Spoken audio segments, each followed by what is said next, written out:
వైజాగ్లో రామానాయుడుకి స్టూడియోకి అని కేటాయించిన భూముల్ని వెనక్కి తీసుకోవాలని టీడీపీకి సంబంధించిన వాళ్ళే కోరుతున్నారు. వెలకపూడి రామకృష్ణబాబు గారు కోరారు, సభలో కోరారు. ఇది చాలా ప్లాన్డ్గా ఈ డిమాండ్ వచ్చింది అనుకుంటున్నా. ఎందుకంటే సురేష్ బాబు గారు కానీ ఇంకొకళ్ళు సినిమా వాళ్ళతో కానీ ఈ టీడీపీకి మంచి అనుబంధం ఉంటుంది ఎప్పుడైనా సరే, అందులో సందేహమే లేదు. అలాంటప్పుడు ఎందుకు కోరుతున్నారు? సంథింగ్ ఏదో ఉంది.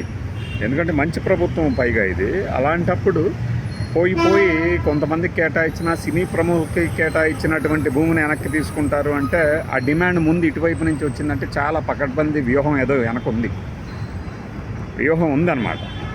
అది ఏంటి అనేది ఖచ్చితంగా రాబోయే రోజుల్లో తేలుతుంది. ఎందుకంటే ఆ భూమిలో చాలా వరకు వైఎస్ఆర్సీపీ వాళ్ళు లాగేసుకున్నారు అని అంతకుముందు ఈ ఆరోపణలు వచ్చినాయి.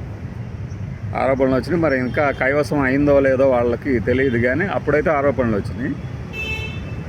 ఇలా ముందు ఒక డిమాండ్ రావడం, ఆ డిమాండ్ వచ్చిన తర్వాత దానికి ప్రభుత్వం సమాధానం ఇవ్వడం, సమాధానం ఇచ్చిన తర్వాత ఒక చర్య, ఆ చర్య మీద మళ్ళీ పత్రికల్లో రావడం, ఇదంతా ఒక మోడస్ ఆపరాండి. కాబట్టి సంథింగ్ ఏదో జరగబోతుంది. అదేంటి అనేది చూద్దాం. బాయ్.